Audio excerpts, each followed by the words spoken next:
les 2 premiers versets du chapitre 12 des Romains. Nous avons déjà médité à 3 reprises, vendredi, samedi et dimanche après-midi à 15 heures, sur ces 2 versets, et nous allons poursuivre maintenant, et il faut bien penser pouvoir terminer.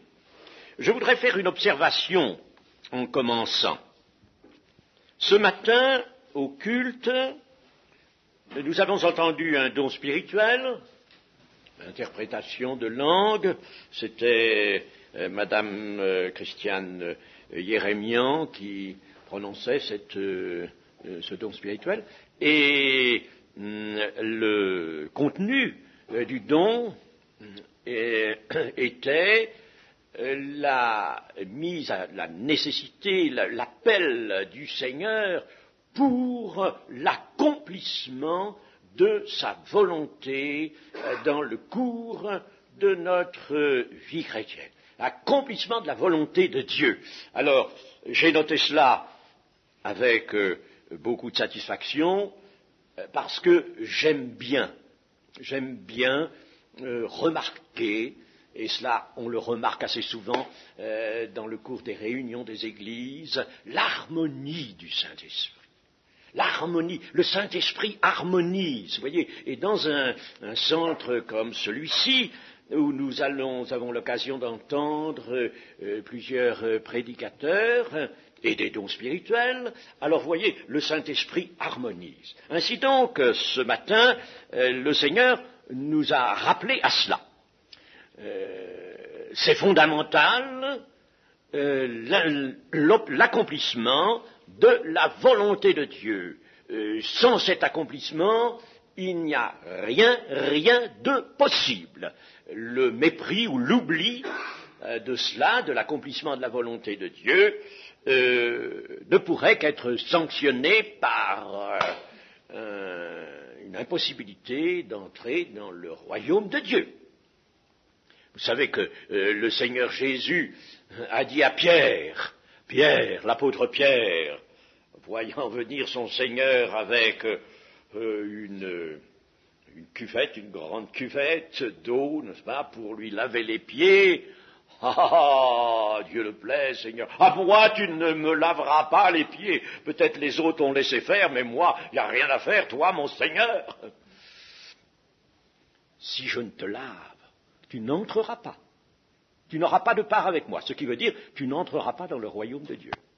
Vous voyez, n'est-ce pas? L'accomplissement de la volonté de Dieu, c'est fondamental.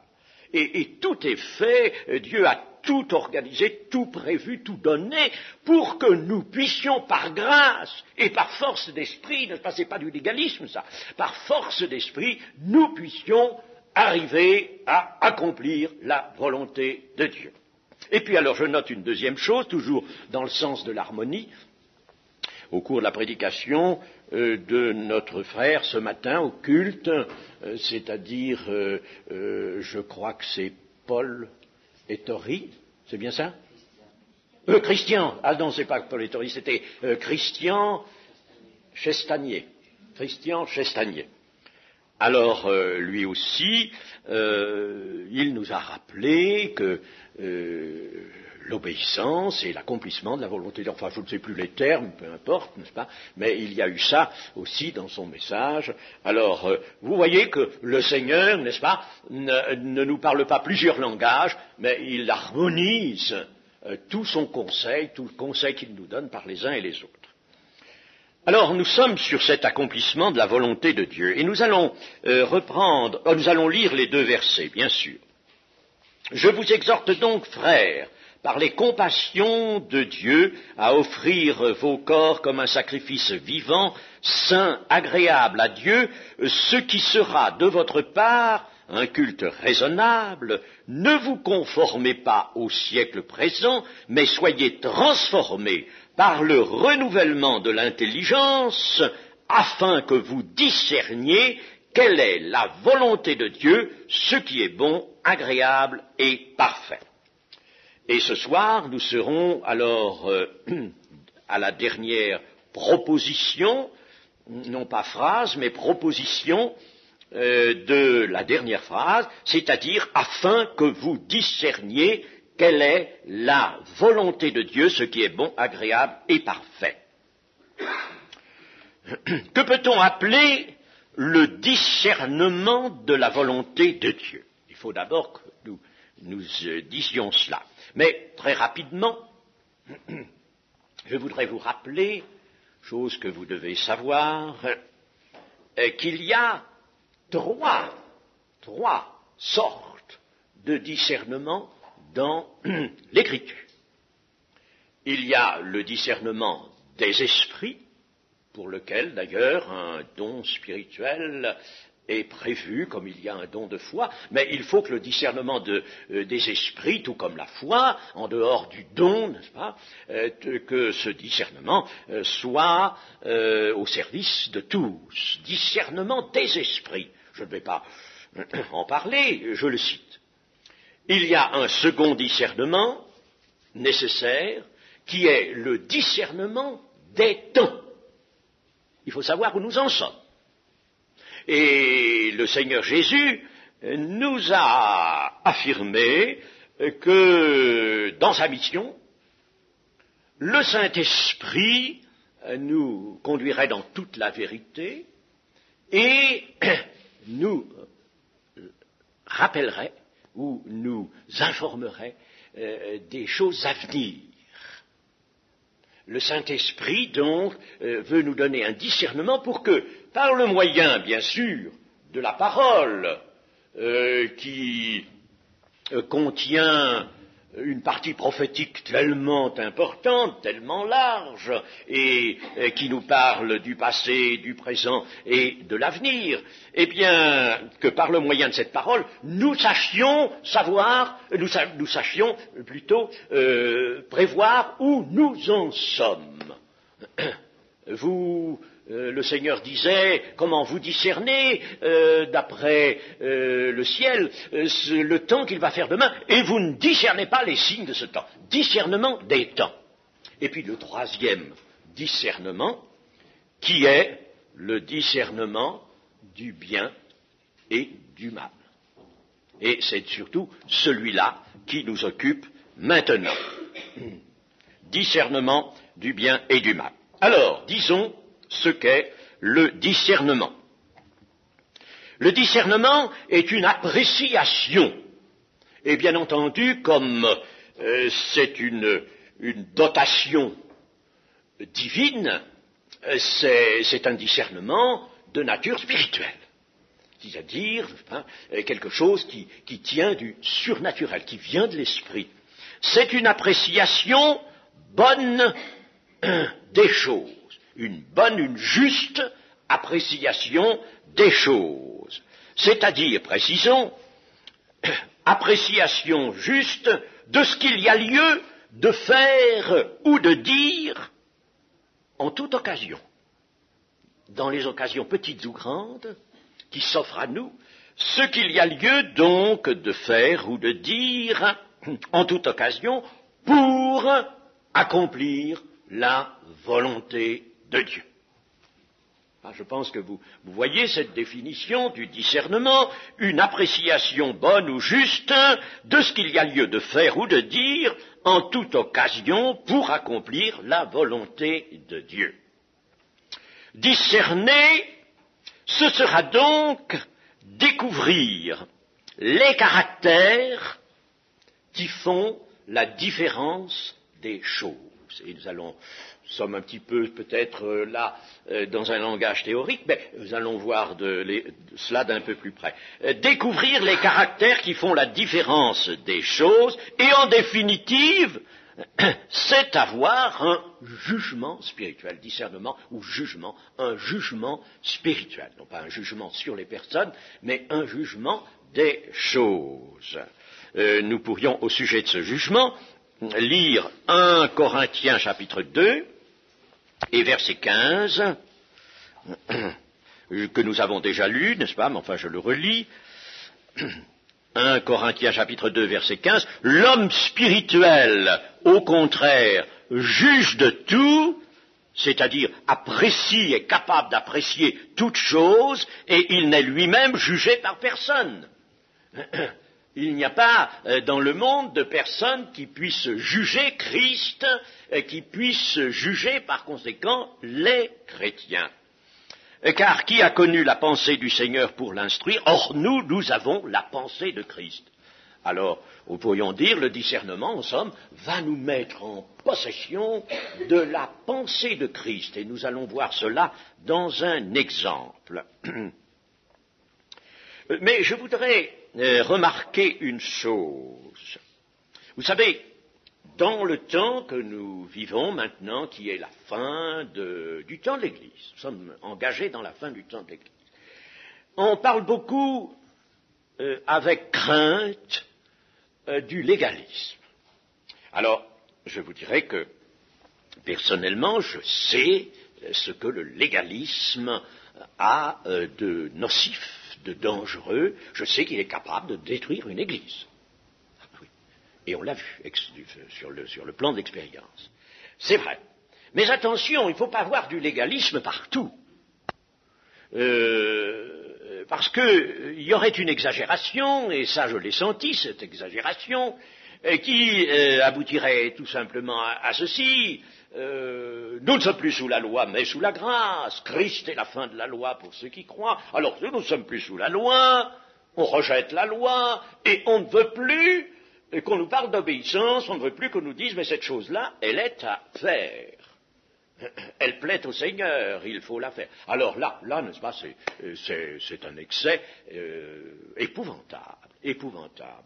Ne plus être sous la loi, mais sous la grâce, et l'apôtre Paul nous dit bien que nous pouvons, nous, ne pas succomber au péché parce que nous sommes non sous la loi, mais sous la grâce. Parce que la loi, pour nous, ne joue plus le rôle qu'elle a joué autrefois. Elle n'est pas l'instrument. Elle n'est pas un instrument qui conduise des hommes pécheurs, mais repentis et pardonnés, qui les conduisent à l'obéissance. Mais il faut y aller, cependant, à l'obéissance par une autre voie, et cette voie, c'est la grâce.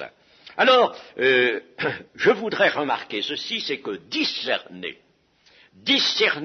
le bien du mal, cela exclut l'obéissance passive, l'obéissance non éclairée, et par conséquent exclut le rôle extérieur de la loi, le rôle que la loi jouait extérieurement, et c'est bien ça le temps de la grâce. Nous sommes vraiment là, en parlant de discernement, sous l'empire de la grâce. Je voudrais encore faire, au sujet du discernement, voir un verset dans les Philippiens chapitre 1, et verset 10. Alors nous lisons au verset 9, pour avoir le verset 10. Le verset 9 du premier chapitre des Philippiens. Et ce que je demande dans mes prières, c'est que votre amour augmente de plus en plus en connaissance et en pleine intelligence pour le discernement des choses les meilleures. Autrement dit, des choses vraiment bonnes, des choses qui véritablement accomplissent la volonté de Dieu. Alors, là, nous voyons que le discernement est quelque chose de lié à l'amour envers Dieu.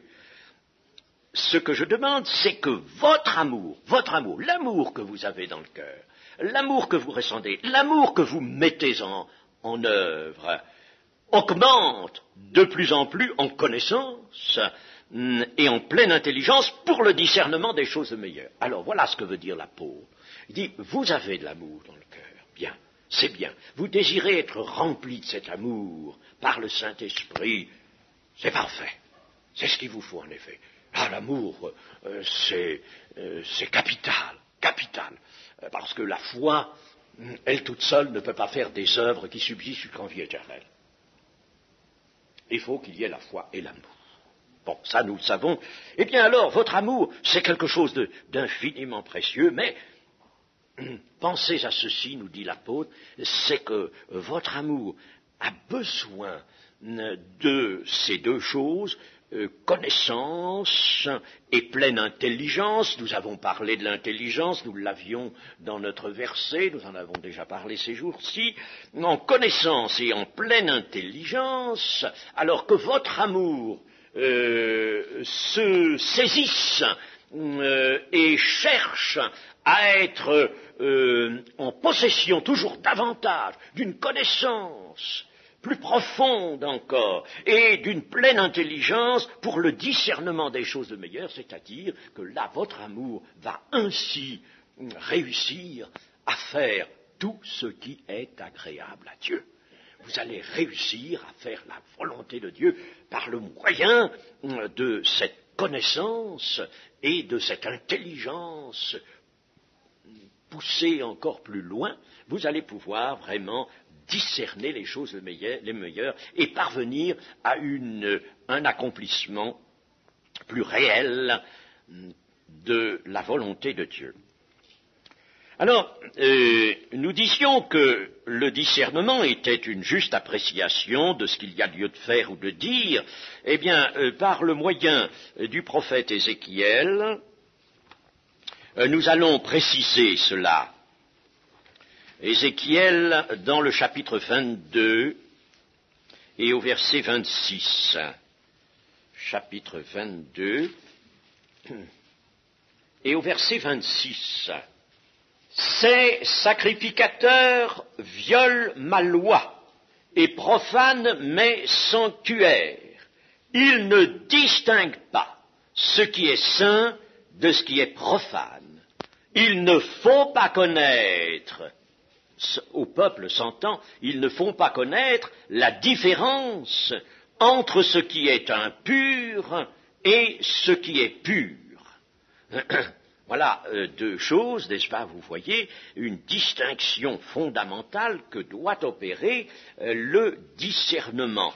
Ce qui est profane ou ce qui est saint, ce qui est pur et ce qui est impur. Et puis, dans Jérémie, au chapitre 15, et au verset 19, chapitre 15, verset 19, c'est une réponse de l'Éternel au prophète. C'est pourquoi ainsi parle l'Éternel.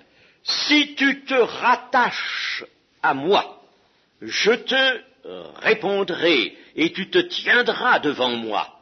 Si tu sépares ce qui est précieux de ce qui est vil, tu seras comme ma bouche. Ah, que c'est magnifique ça.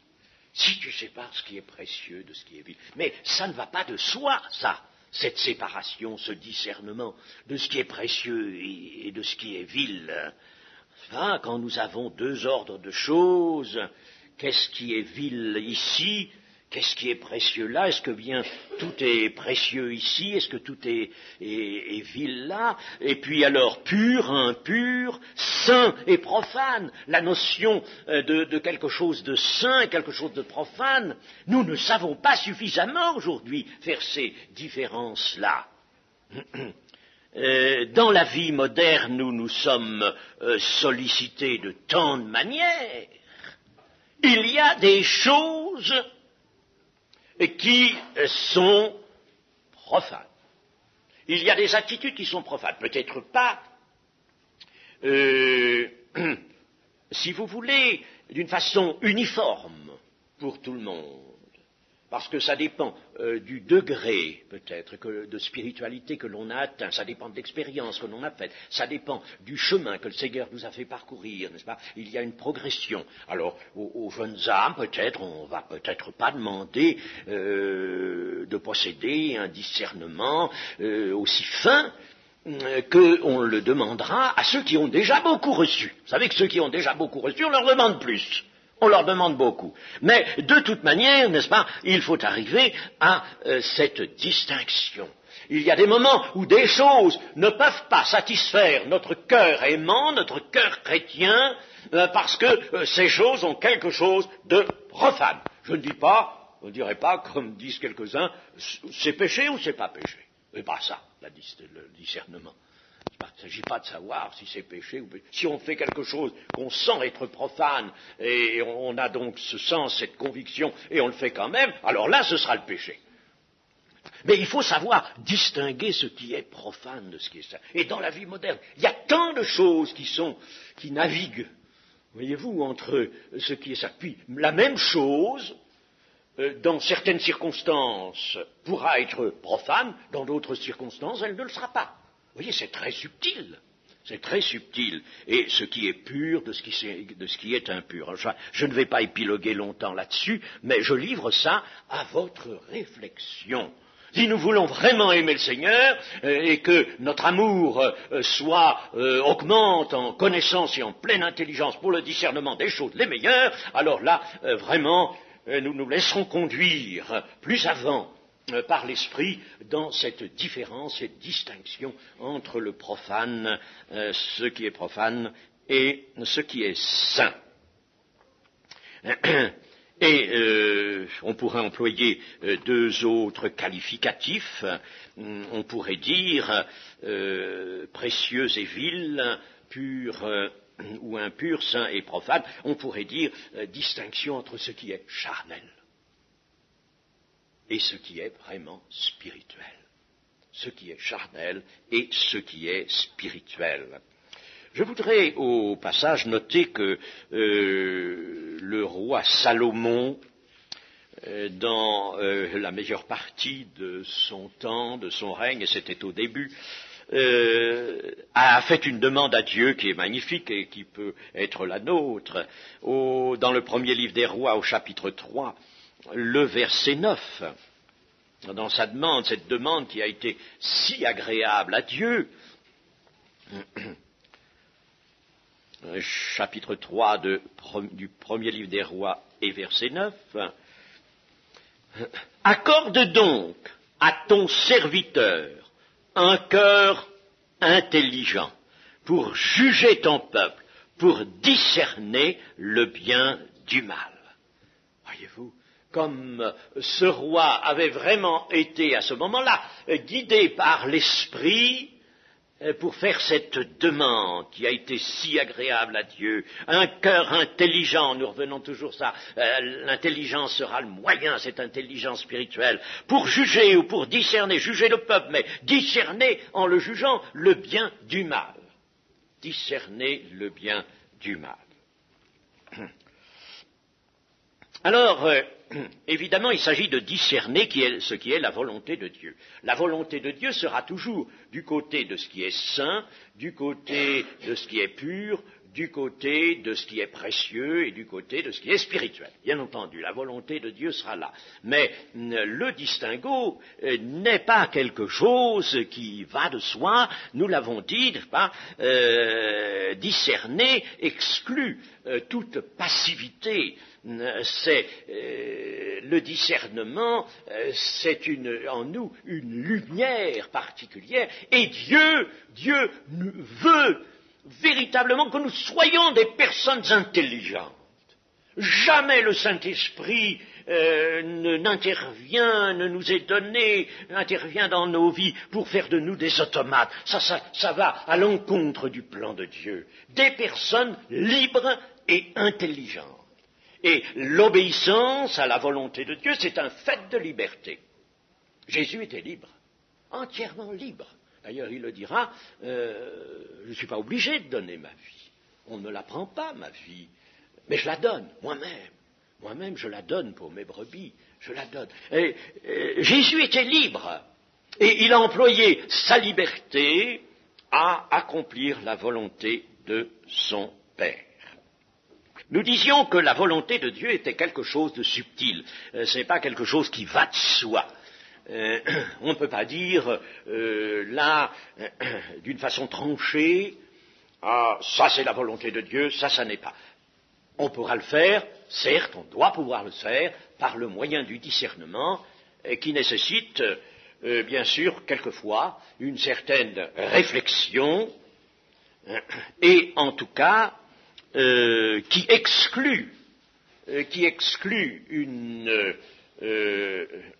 spontanéité trop grande. Et la volonté de Dieu peut donc prendre différents aspects selon les circonstances. Ce n'est pas un automatisme qui peut nous le dire. Paul parle de la lettre qui tue et de l'esprit qui vivifie.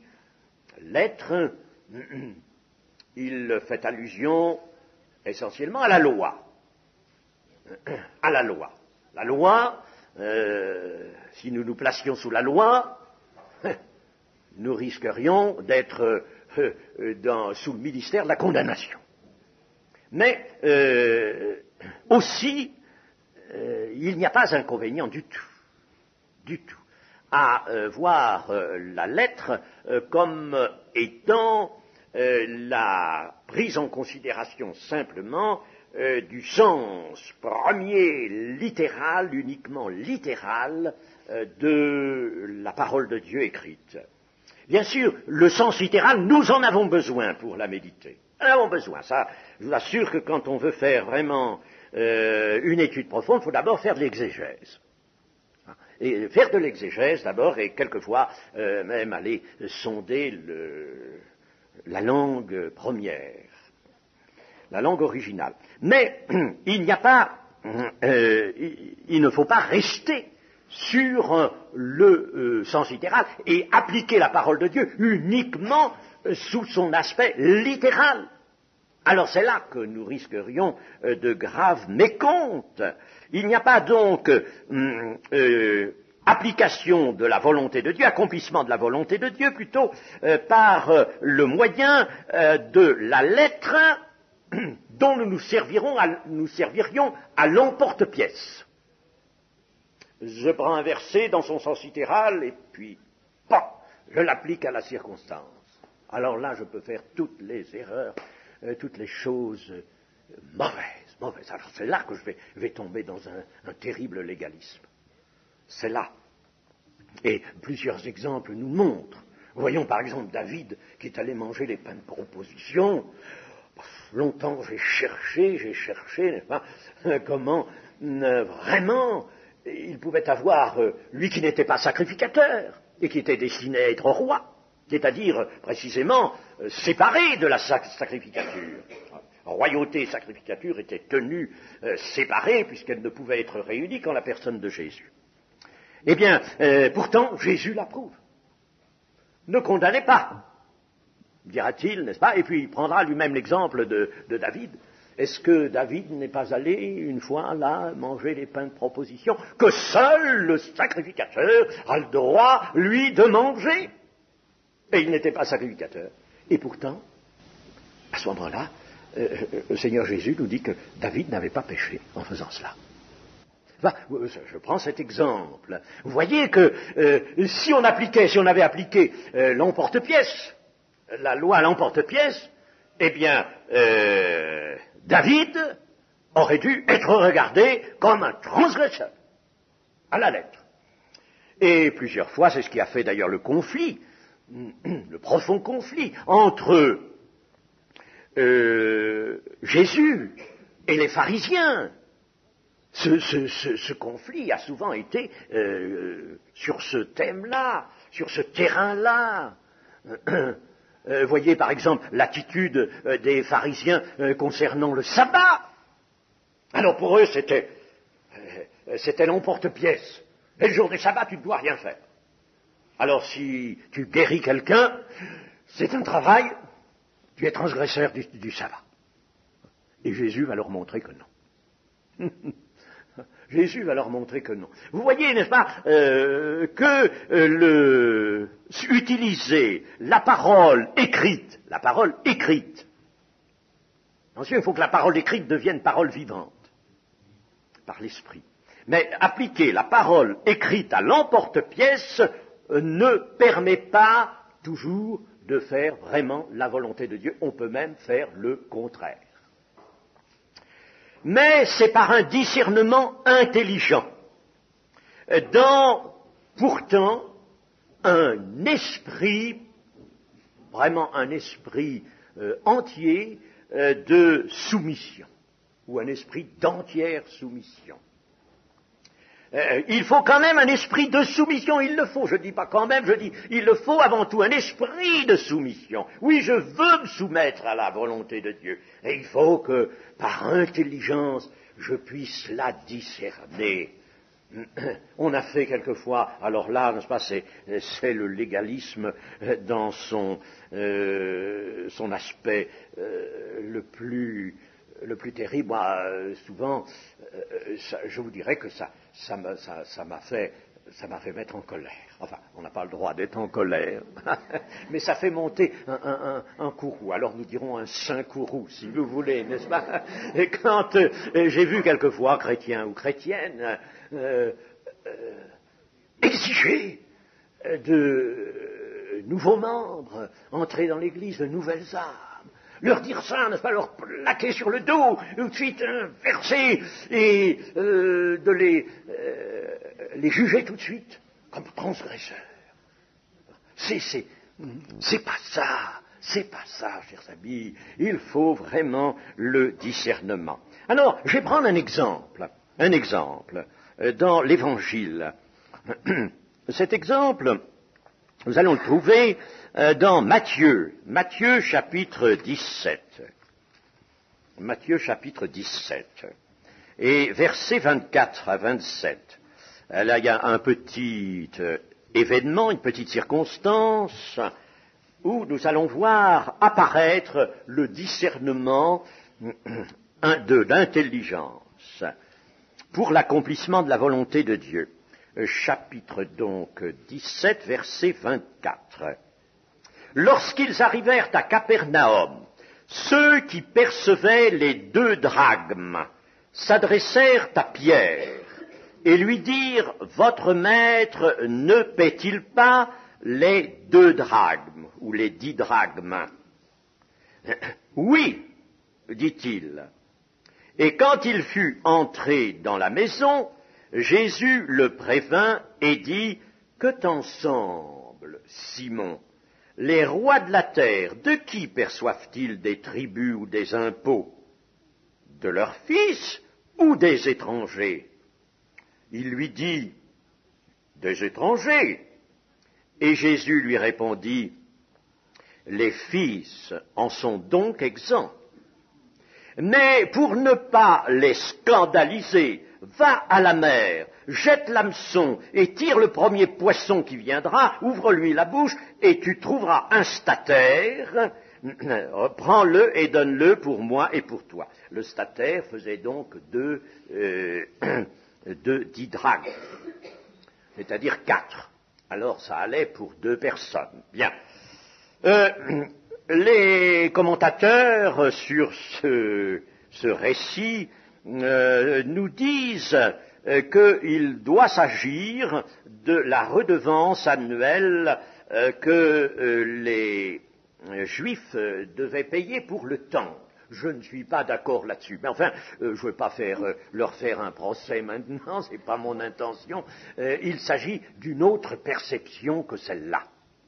Et c'est une perception, justement, qui intéressait les étrangers et non pas les fils, non pas seulement les fils du royaume, mais les fils d'Israël, disons. Enfin, peu importe que ce soit, quel que soit cet impôt des 10 drachmes, peu importe ce qu'il soit. Mais toujours est-il qu'en entrant à Capernaum, il convenait de payer cela par personne, 2 drachmes par personne. Voilà, que ça serve à ceci ou à cela, peu importe, c'était quelque chose qui était prescrit, et par conséquent, lorsque Jésus, qui était seulement accompagné de Pierre, arrive à Capernaum, les gens de là, c'est une sorte comme d'octroi, on a connu ça autrefois dans les villes, n'est-ce pas? Alors les gens lui disent, mais alors, vous ne payez pas la redevance que tout le monde doit payer, là, ici.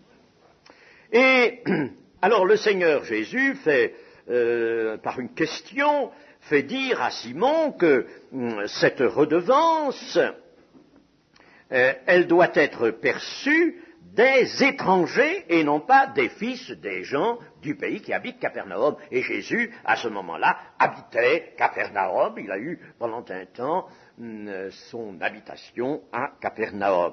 Et puis en plus, n'est-ce pas, on peut comprendre qu'il s'agit des membres d'Israël, du peuple d'Israël. Bon, alors voilà la chose bien établie. Le droit est bien établi. Le droit, c'est de demander cette redevance à des étrangers qui entrent à Capernaum, mais non pas à ceux qui y habitent ou à ceux même qui sont fils d'Israël. Ce n'est pas à eux. Bien, alors, par conséquent, puisque c'était le droit, Jésus ou Pierre auraient pu dire à ceux qui percevaient, là, leur dire, écoutez, nous sommes, gens d'ici, n'est-ce pas, nous sommes fils d'Israël, et nous ne sommes pas assujettis à cela, ça c'est le droit, c'est à tort que vous nous réclamez le paiement de cette redevance. Ça aurait été bien, ça aurait été selon le droit. Mais là, Jésus, après avoir bien établi le droit, Jésus va dire, mais, cependant, malgré notre droit, pour ne pas les scandaliser, ne pas les scandaliser, eh bien, va à la mer, jette l'hameçon, tire le premier poisson, ouvre-lui la bouche, et puis tu vas trouver un stactère, et tu le donneras pour moi et pour toi. Alors, en somme, Jésus vient de faire réapparaître ce qui est juste, le droit. En droit, donc, Jésus et Pierre n'auraient pas eu à payer cette redevance, mais la volonté divine n'est pas que l'on fasse valoir ce droit. Parce que si Jésus et Simon avaient fait valoir ce droit, leur droit, en disant « nous n'avons pas à payer, nous sommes exempts », il y aurait eu scandale. Et Jésus le sentait. Jésus sentait le scandale. L'ennemi, vous savez, est là. Il rôde partout. Comment y aurait-il eu scandale? On peut facilement l'imaginer. Eh bien, naturellement, ces gens-là voulaient percevoir le plus largement possible parce que ils en mettaient une partie pour eux. D'ailleurs, ils avaient droit à un prélèvement sur les perceptions. Alors, ils en mettaient une partie dans leur poche, et par conséquent, ils étaient zélés pour la perception. Alors, il y aurait eu un scandale, parce que ils auraient fait du bruit, et puis qui sait si l'ennemi n'aurait pas amené quelqu'un là qui aurait dit « Mais comment, toi, Jésus de Nazareth, n'as-tu pas dit de ne pas refuser à celui qui vous demande, même si sa demande est excessive, si te demande une partie de ton vêtement, tu lui donnes l'autre, voilà ce que tu as dit, voilà ce que tu as prêché, et toi, tu fais le contraire. Tu n'appliques pas toi-même la parole que tu dis, le scandale. Voyez-vous? Le scandale. Alors, pour ne pas qu'il y ait scandale et que l'ennemi soit confus, eh bien Jésus va dire, payons. Bon, seulement c'est très beau de dire payons, mais on n'a pas le sou. Il n'avait pas, c'est pas Simon qui tenait la bourse. Alors il n'avait pas un seul drachme sur eux. Bon, mais comme il s'agit de faire la volonté de Dieu, et la volonté de Dieu était justement d'éviter le scandale et de l'éviter comme ça, en payant. Bon, quand il s'agit de faire la volonté de Dieu, Seigneur, on veut faire ta volonté, mais on n'en a pas les moyens. Alors Dieu intervient, même par le miracle, s'il le faut. Et voilà ce qui fait qu'il y a ici un miracle. Ce miracle n'est pas là pour nous montrer, n'est-ce pas, nous démontrer la puissance de Dieu, simplement pour nous dire, voyez-vous, quand vous voulez faire la volonté de Dieu, ne dites pas « je ne peux pas ». Si vous avez discerné que la volonté de Dieu est dans cette direction, il s'agit de dire ou de faire telle chose, ne dites pas « je ne peux pas ». Ça arrive que nous disions ça. Je ne peux pas. Alors là, véritablement, nous n'avons pas la foi. Nous n'avons pas la foi.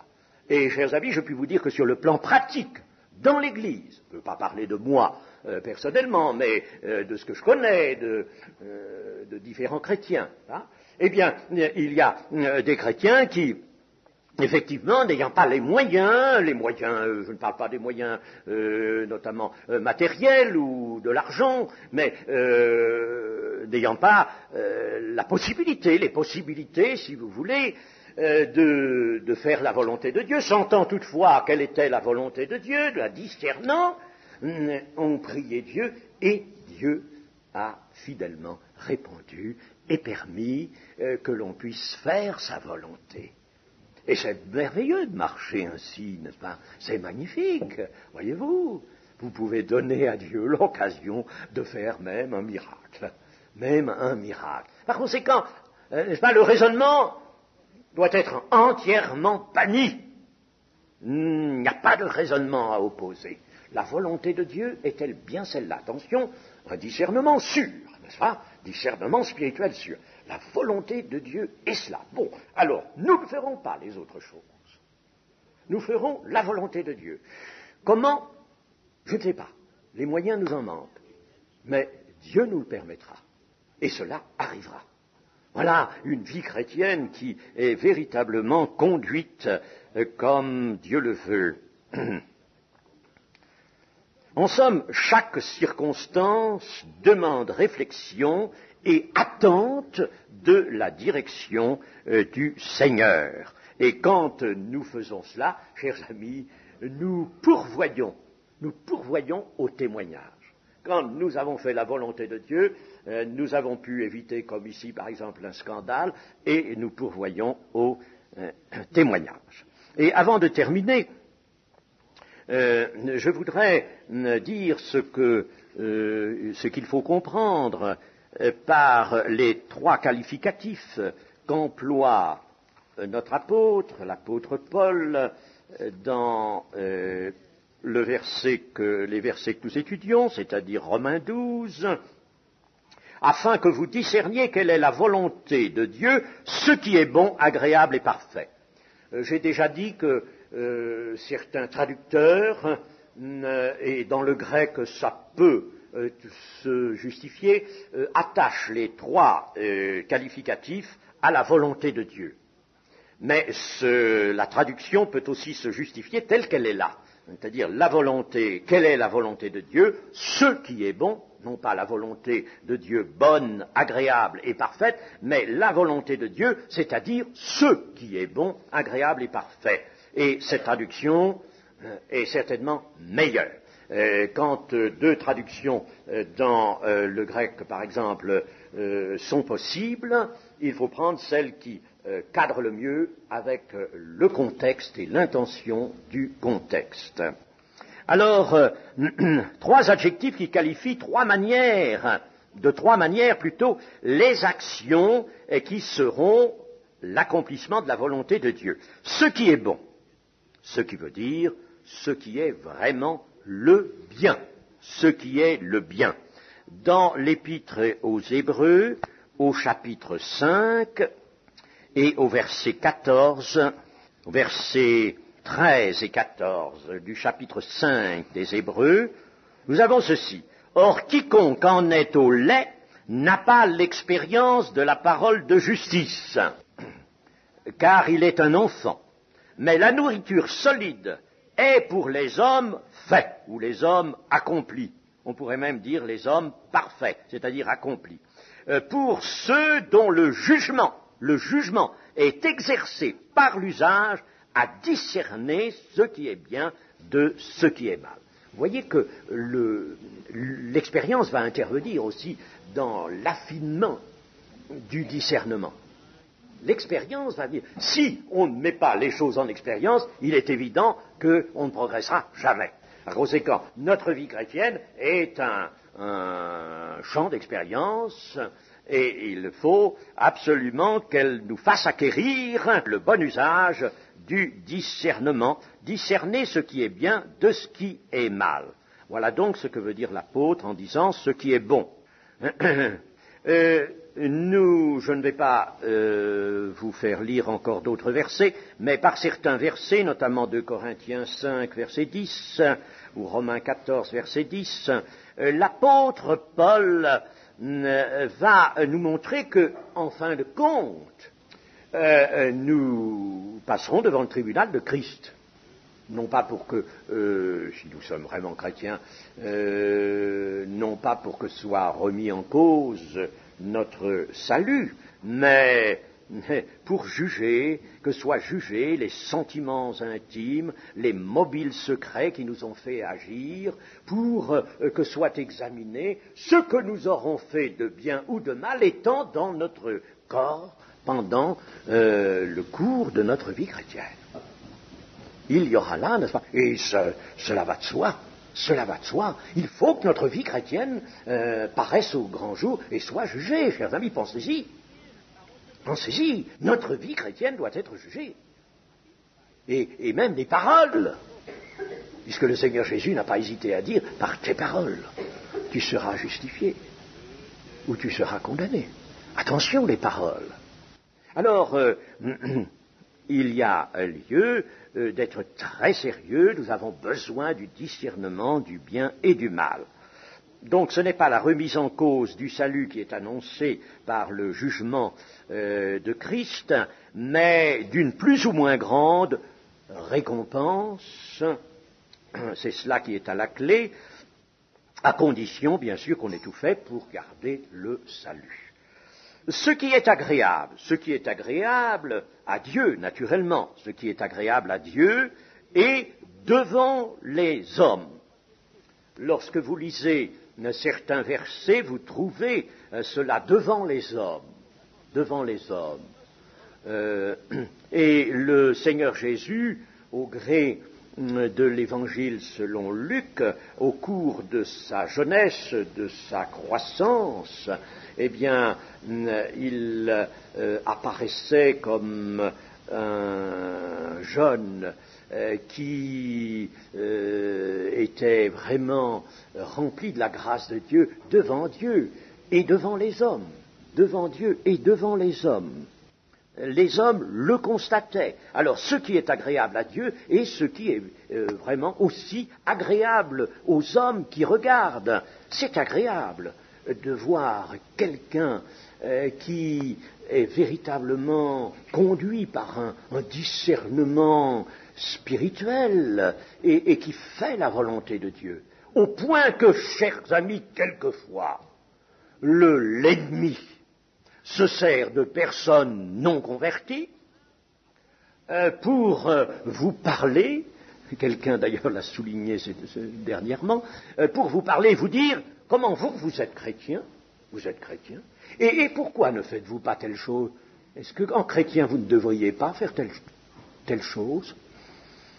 Et souvent c'est vrai, et quelquefois c'est vrai, hein, c'est vrai. C'est vrai. Oui, il y a quelquefois des lueurs de discernement chez des païens ou des gens qui ne sont pas encore dans l'Église à notre adresse.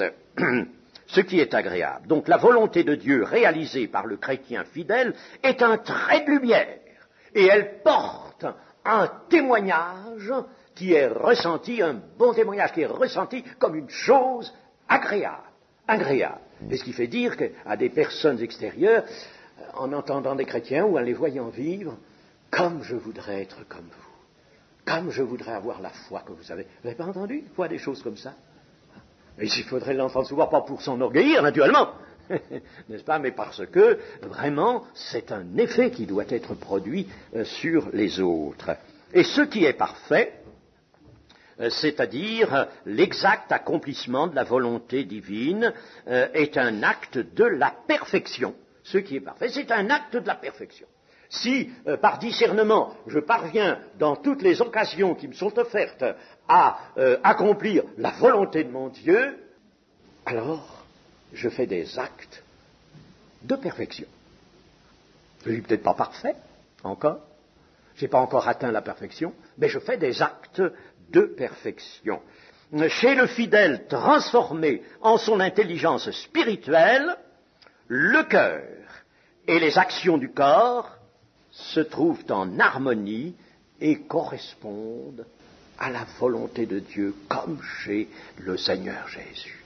Et cela fait exhaler la bonne odeur de Christ. La bonne odeur de Christ, vous savez, c'est peut-être pas tout à fait gratuit, en ce sens, n'est-ce pas, qu'il faudra discerner la volonté de Dieu comme pouvait le faire le Seigneur Jésus, et puis l'accomplir en toutes choses. Alors là, il y a une bonne odeur de Christ. Et notre témoignage en sera tellement renforcé. Voilà, nous arrêtons là maintenant notre étude sur ces 2 versets. Vous voyez que la parole de Dieu est très riche et qu'elle contient beaucoup de choses à notre adresse. Que le Seigneur nous permette d'y penser, d'y réfléchir et de mettre ces choses en pratique. Amen.